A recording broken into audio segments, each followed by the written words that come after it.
اب یہ نوٹ کر لیجئے، ہدایت و ضلالت اس دنیا میں جو مختلف حالتیں انسان پر جاری ہوتی ہیں، یا نعمتوں کی بارش ہو رہی ہے، یا تنگی ہے، فقر ہے، احتیاج ہے، دنیاوی حیثیت ہے،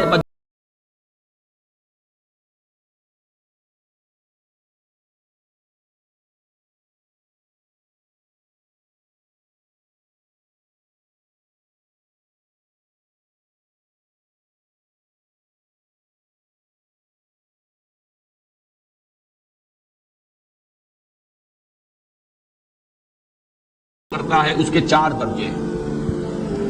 پہلا درجہ ہے انتہائی گمراہی، ضل ضلالا بعیدا۔ وہ کیا ہے؟ اگر عزت ہوئی، نعمتیں ملی، فلاں دیوی یا دیوتا کی نگاہ کرم ہے، اس کی کرپا سے یہ ہو گیا، اور اگر کوئی تکلیف آ گئی، مصیبت آ گئی، معلوم ہوتا ہے کہ فلاں دیوی یا دیوتا ہم سے ناراض ہو گیا، یہ کالی دیوی کی طرف سے کوئی مصیبت آ گئی ہے، یا یہ کہ یہ لکشمی دیوی کی نگاہ کرم ہے کہ ہمیں دولت مل گئی ہے۔ یہ تو ہے شرک۔ شرک ہونے کے اعتبار سے یہ ہے ضل ضلالا بعیدا، انتہائی پستی۔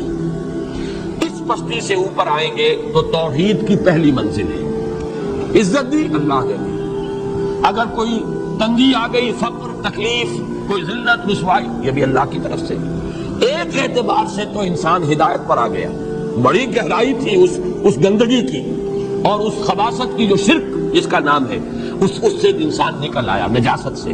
توحید تو ہے، لیکن ابھی اس میں اس کی گمراہی کا ایک ایلیمنٹ شامل ہے، اور یہ گمراہی سے جب تک آگے نہیں آئے گا، اوپر نہیں ابھرے گا، اس کا طرز عمل کیا ہوگا کہ ذرا کچھ مل گیا، عزت مل گئی، پھولے نہیں سما رہے، اب زمین پر قدم نہیں ٹک رہے، گردن اکڑ رہی، کہیں محرومی ہو گئی، کوئی تکلیف آ گئی، کوئی مشقت، فقر آ گیا، اب بجھ کر رہ گئے۔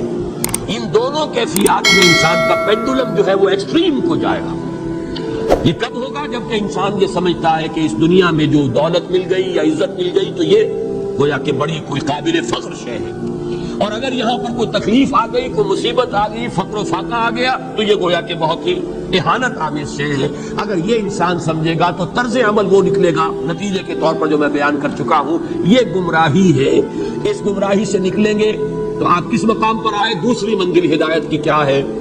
نہ یہ عزت ہے نہ یہ ذلت ہے، دونوں حیثیتیں برابر ہیں کہ یہ امتحان ہے۔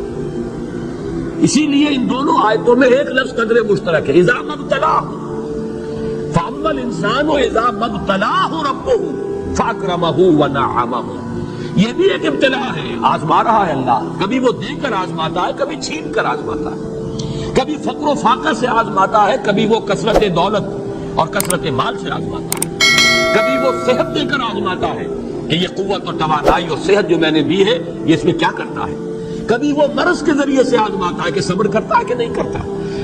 ہمارے لیے شکوہ اور شکایت تو اس کی زبان پر نہیں آ جاتی، نالا و شیون تو نہیں آ جاتا، تکلیف جھیلتا ہے کہ نہیں جھیلتا، اس میں تحمل ہے کہ نہیں ہے، تو صبر کرتا ہے یا شکر کرتا ہے۔ یہ دونوں کیفیات در حقیقت اس اعتبار سے مساوی ہے، یہ بھی امتحان، یہ بھی امتحان۔ یہ حقیقت جب سامنے ہوگی، اب وہ پینڈولم جو ہے وہ بہت کم ہو جائے گا، یعنی انسان میں طبعی طور پر تو ایک اثر ہوتا ہے غیر اختیاری، کسی چیونٹی نے کاٹا آپ کے پاؤں پر، آپ اپنا پاؤں ہٹا لیں گے، اس میں کوئی ارادہ نہیں، یہ ریفلیکس ایکشن ہے، غیر اختیاری فعل ہے۔ اس حد تک تو انسان ضرور متاثر ہوتا ہے، اس سے تو کوئی انسان جو ہے وہ بلندتر نہیں ہو سکتا۔ حضرت ابراہیم رضی اللہ تعالیٰ عنہ، حضور کے وہ نومولود فرزند، انتقال جب ہو رہا تھا آپ کی آنکھوں میں آنسو آ گئے۔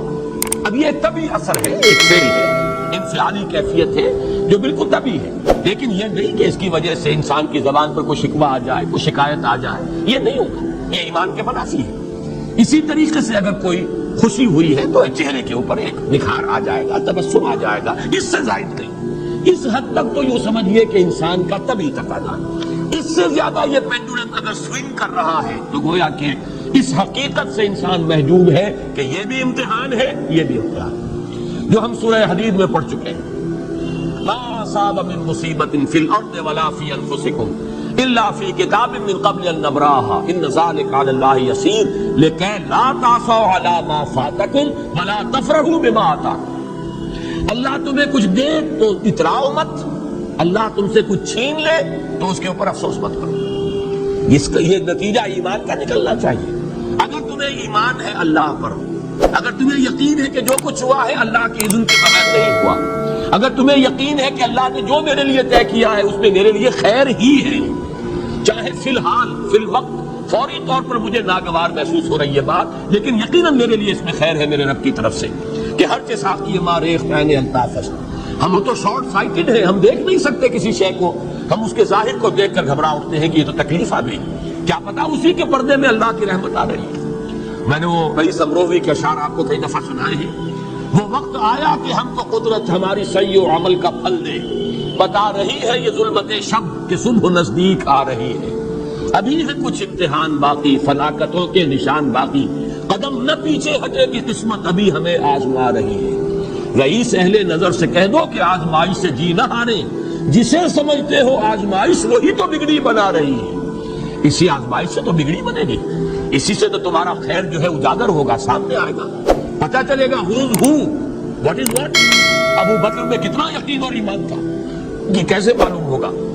کیسے معلوم ہوگا کہ بلال میں کتنا سہار، کتنا تحمل تھا، کتنا صبر تھا، اگر وہ مصیبت ان پر نہ آتی کہ جو امیہ ابن خلف کے ہاتھوں ان پر قیامت ٹوٹ رہی تھی۔ تو یہ ساری چیزیں جو ہے ما اصاب من مصیبت فی الارض ولا فی انفسکم الا فی کتاب من قبل ان نبرأ ان ذلک علی اللہ یسیر لکی لا تعصوا علی ما فاتکم ولا تفرحوا بما آتاکم واللہ لا یحب کل مختال فخور۔ اگر اس حقیقت سے محجوب ہو جاؤ گے تو پھر اختیال اور فخر اور گھمنڈ پیدا ہو جائے گا تمہارے اندر، یا دوسری طرف مایوسی، کمر ہمت ٹوٹ کر رہ جائے گی، خودکشی کرنے کو انسان آمادہ ہو جاتا ہے، ذرا کوئی ناکامی دنیا میں آ گئی، کوئی تکلیف آ گئی۔ یہ ہے در حقیقت تیسری منزل، ہدایت کی دوسری سیڑھی۔ پہلا کیا تھا؟ نہاد ضل ضلالا بعیدا، کوئی خیر مل گیا تو کسی دیوی کی نگاہ کرم، کوئی تکلیف آ گئی تو کسی دیوتا کی ناراضگی، یہ تو ہے ضل ضلالا بعیدا۔ اس سے اوپر آئے، یہ پہلی سیڑھی ہدایت کی ہے۔ عزت ہے تو اللہ کی طرف سے، اور اگر کوئی ذلت ہے، تنگی ہے تو اللہ کی طرف سے، یہ ہدایت کا آغاز ہو گیا، یہ توحید کی بنیادی منزل ہے۔ اس سے اگلی منزل، یہاں کی ذلت نہیں، یہاں کی عزت نہیں۔ ذالک یوم التغابن، ہار اور جیت کے فیصلے کا دن تو قیامت کا دن ہے۔ یہاں معلوم ہوگا جس کو اس روز عزت ملی وہ عزت والا ہے، جو اس روز ذلیل ہو گیا وہ ذلت والا ہے۔ یہ تو امتحان ہے، دار الامتحان ہے۔ خلق الموت والحیات لیبلوکم ایکم احسن عملا، یہ تو دار الامتحان ہے، امتحان ہونے کے ناطے دونوں برابر ہیں۔ اس سے اوپر ہے ایک چوتھی منزل، ہدایت کی تیسری منزل۔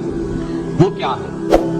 عام طور پر انسان یہ سمجھتا ہے کہ یہ جو آزمائش ہے تنگی کی اور فقر و فاقہ کی، یہ سخت تر آزمائش ہے، اور نعمتوں کی بارش ہو تو یہ آسان آزمائش ہے۔ یہ بھی ابھی گمراہی کا ایک پرت جو ہے اس کی باقی ہے۔ ابھی ہدایت کا جو کامل جو ہوگا انکشاف، وہ کب ہوگا؟ جب انسان اس حقیقت کو جان لے کہ جہاں وسعت ہو، جہاں کثرت ہو، وہ زیادہ بڑا امتحان ہے، سخت امتحان ہے، بجائے اس کے کہ اگر قلت ہے، کمی ہے، یہ کم تر امتحان ہے، یہ کم بھاری امتحان ہے۔ کیوں؟ کہ اگر آپ کے پاس کثرت ہے، آپ کے اندر غفلت پیدا ہو جائے، کثرت کا لازمی نتیجہ غفلت ہے، اور اگر قلت ہے